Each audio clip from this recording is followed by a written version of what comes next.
To pray, there's no angels where I go, only pieces that are broken, scattered dreams across the floor. I'm home. Everything in life, everything in the universe, every second I've waited, every day I've lived, it's all led to this. The day the final battle wages and runs its course. In fact, the one thing I do remember,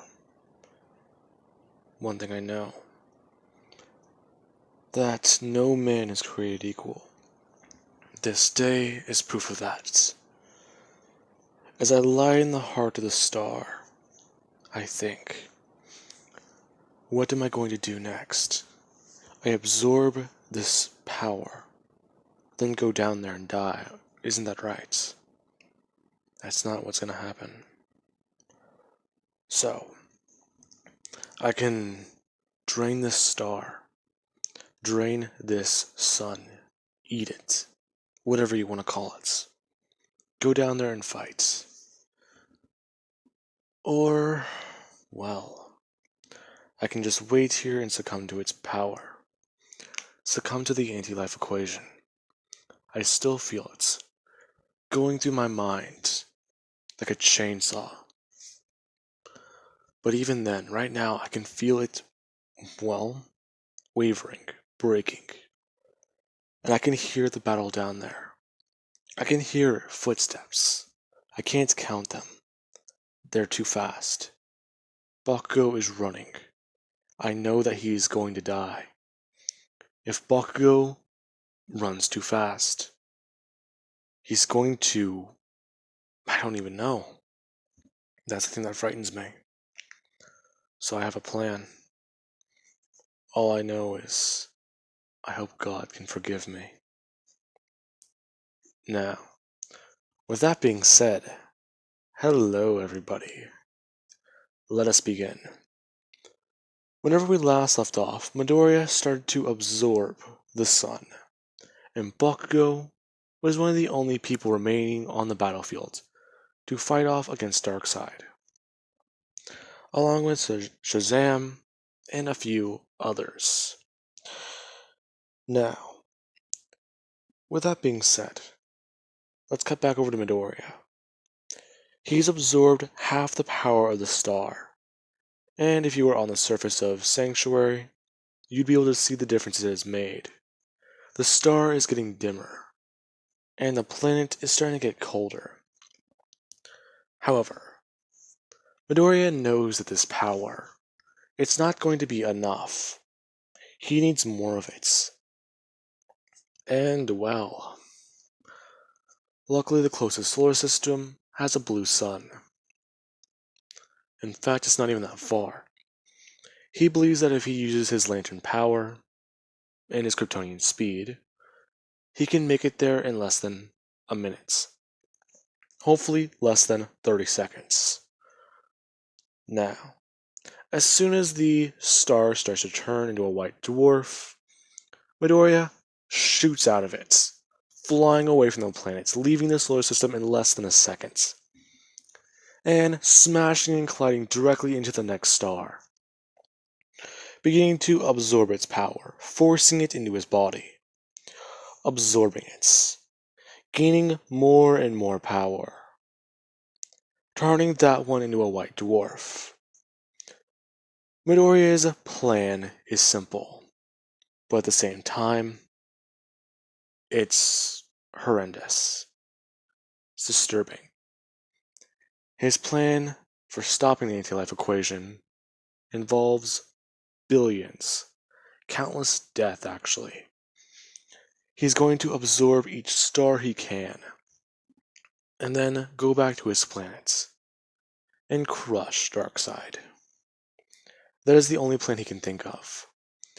He's tried strategies, he's tried force. That barely worked on Mongol, and Darkseid is far stronger than Mongol. So, that is where this leaves him. Greed. Something he has not felt. Something he's tried to stay away from. He's always wanted to try and master that power. The first time he did, though, it wasn't easy. He almost hurt quite a lot of people. Even now, he's hurting them. He's killing them. As 1 minute would pass, and let's cut back over to Sarah on the surface of Sanctuary. She's hearing the battle going on, as her vision is getting fuzzy, and she's succumbing to her injuries. Laying there, just thinking. She can see space, all of the lit stars. It's beautiful. They don't have light pollution on this planet. Even then, the time they only do use lights is in emergency situations. So, looking up at the night sky and seeing the nebulas, they're all beautiful. She can't believe that this is going to be the last thing she sees before she dies. She should have died a long time ago. She knows that. In fact, well, she's just happy she got to live as long as she did. Funny. Shortly after finding out about all this a couple years ago, Midoriya came to her and begged her for something. He begged her to take care of Sophie, the infant, at the time. In case anything happened to him or Jiro, he gave her a bit of a plan. Something she actually would have thought of. And, well, she fears that she won't be able to do that anymore. Especially whenever she does look over and see her dead on the ground, and Jiro impaled with a trident in her back. And the forces of Darkseid destroying and taking over the planet.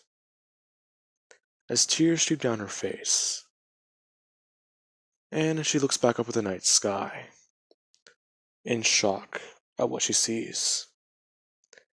Everything above her, the sky that was so lit up, it's dim. It should not be that way. All of the lights, everything, is going out. This may not make sense. There's only a very few, but even then those space sectors, their suns should still be lit. Those planets should still have power. There still should be people out there. She does think for a second. Midoriya drained their sun, and it's going to die. He's not that crazy. He wouldn't do something that reckless, would he? Damn it. Midoriya, you dumbass. Now, let's cover it over to Uraka, who's been watching this battle against Darkseid. Her herself cutting through and killing parademons, along with trying to actually fight off against Grail, using her own power.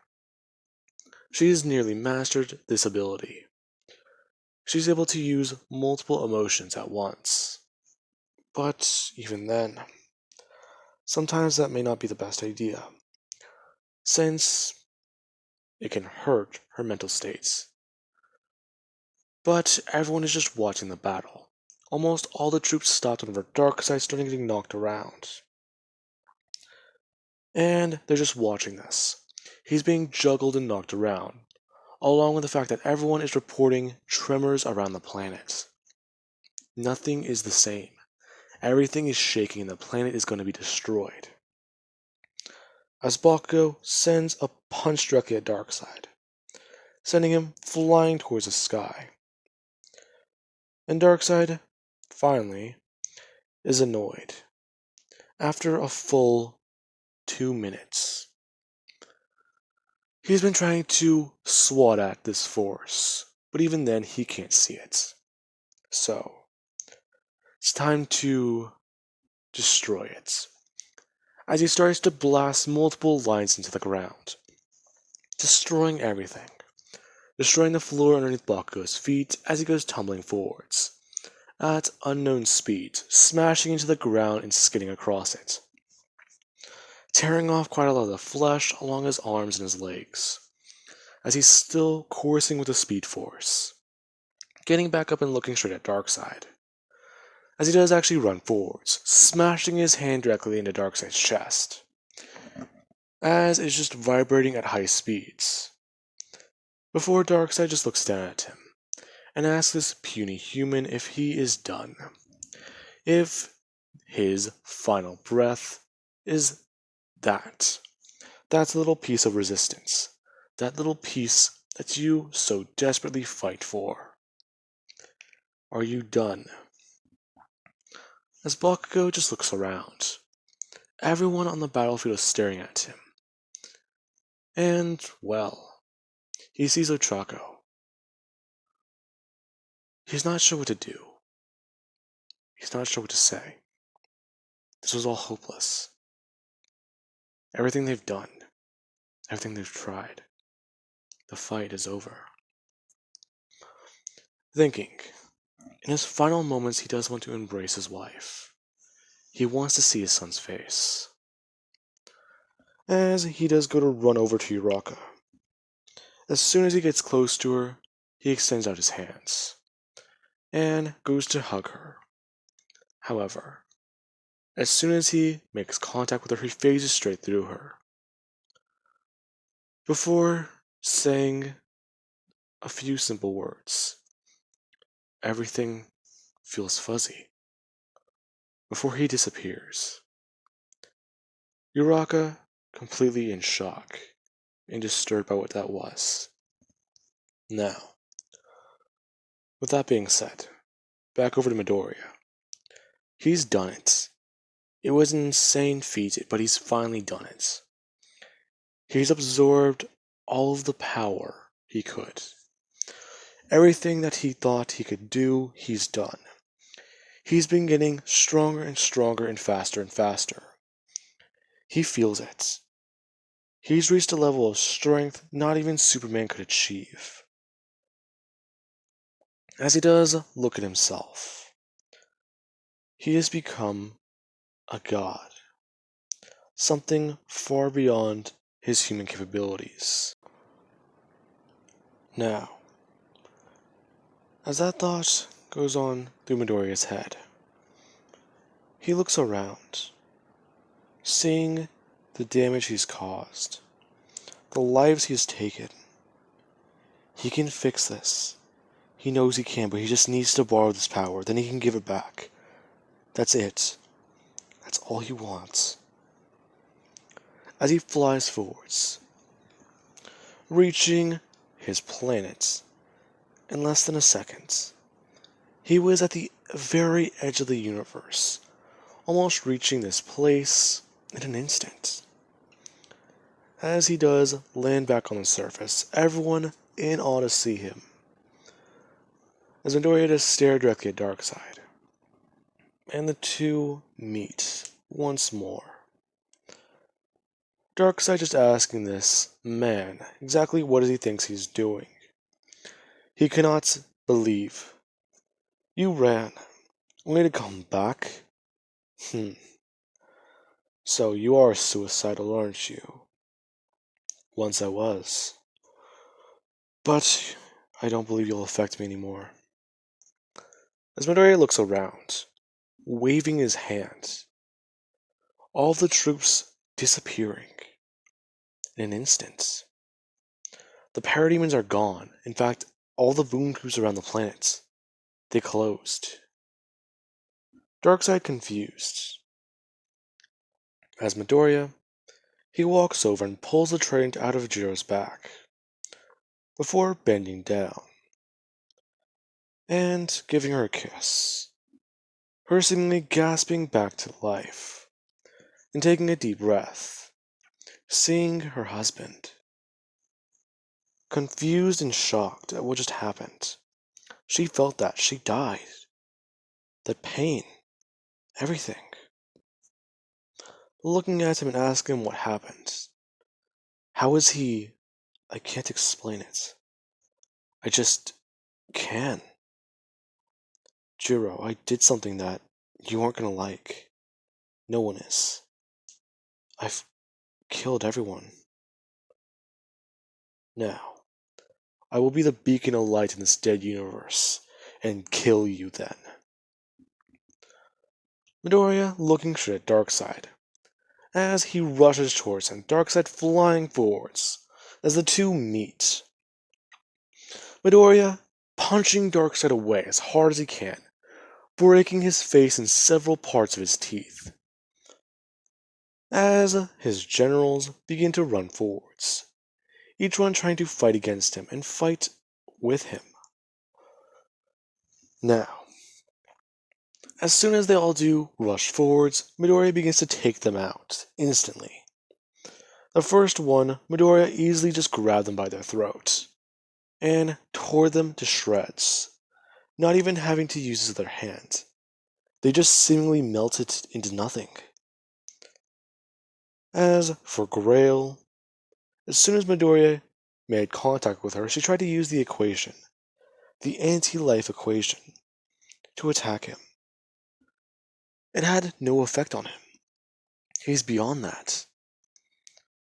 And he instantly kills her, giving her the same treatment that Darkseid gave his daughter, snapping her neck as little more than a twig, before letting go of her, dismantling Darkseid's forces in less than a second. As for Darkseid, though, Midoriya does look over him. Darkseid is on his hands and knees, still trying to at least recover from whatever that force was. As Midoriya just tells him, bending down, that this force is something that you need to understand. Before Midoriya puts his leg up onto Darkseid's back, smashing his body downwards into the planet. Darkseid falling straight through it and popping out the other side. Midoriya arriving almost instantaneously and grabbing him by his throat, telling him that you may be on the same plane of existence as I, but I know your secret. Axis. That is your true name. Darkseid completely in shock. He has not heard that name in years, let alone someone speak it. So, you are a god. Impressive mortal. Yes, I do believe, but even then, Midoriya begins to twist his hand, squeezing harder and harder, Darkseid being choked out, saying that he has earned much respect. He forfeits. He will leave the planet alone.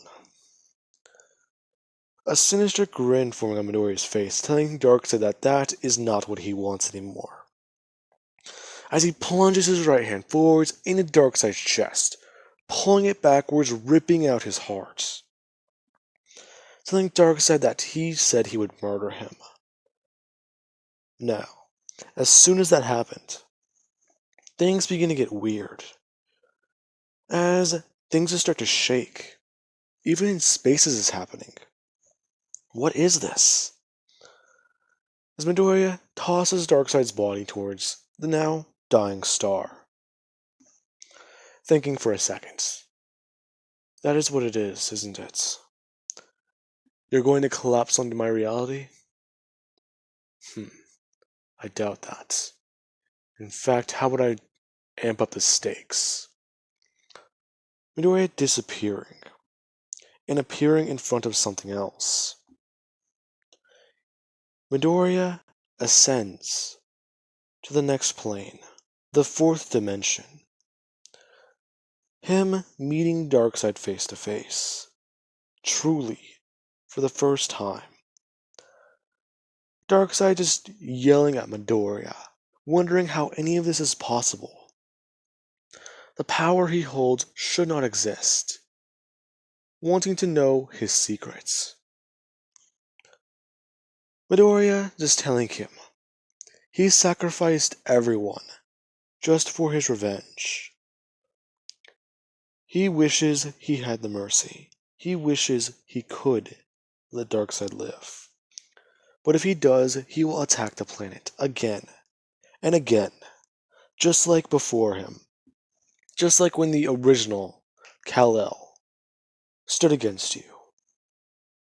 Now, as the two have a battle of unimaginable proportions, shaking the very fabric of reality, things changing and just shaking, universes being destroyed and created at the same time, destruction, death, rebirth. Anything you can think of is happening in this very moment. Now, with that being said, Midoriya does do one final thing. He finally takes down Darkseid. On this plane of reality, Darkseid lives. However, Midoriya, he's more powerful than that now. He can warp reality, meaning that he can rewrite time and space if he wanted to. In fact, Darkseid is scared. Midoriya is the only opponent to ever push him this far, let alone ascend to this proportion of power. Just to kill.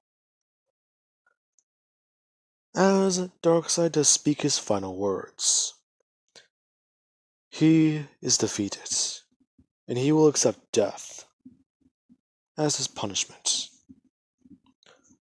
Midoriya just telling Darkseid that is just it. Killing him would be an easy punishment.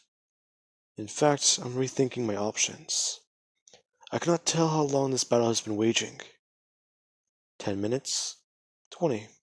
20 years. 20 light years. 20 eons. In fact, I understand Bakugo a bit more now. He's stuck in the Speed Force. I can pull him out. But even then, you. I know a fate for you that will be worse. Midoriya just bring up his hand, and ripping Darkseid inside out. This being of unimaginable power reduced to nothing. Midoriya giving Darkseid a physical form, and along with one thing Darkseid does not want. He now has an ability. He can die, but he will just come back. So, here's one thing that no one wants to be. A cursed immortal. A man of once unimaginable power, reduced to a man you can just kill any time you wished. The weakest person in existence. Darkseid is that. Along with that, Midoriya does return to his planet, back to Sanctuary, as it is him, showing off his power. He's unsure of what to say, let alone how to explain it, as everyone does run forwards and try and ask him questions. Midoriya is shaking all of them off before walking over to Sophie's body and bringing her back. Her gasping back to life in his arms, confused at what he is, and seeing him. Reality is beginning to collapse. The very fabric of space-time was destroyed during their battle. As Midoriya embraces everyone, embraces them in the final moments. Reality disappearing. And everyone finding something out. Their world was not created in the light. It was created in the dark.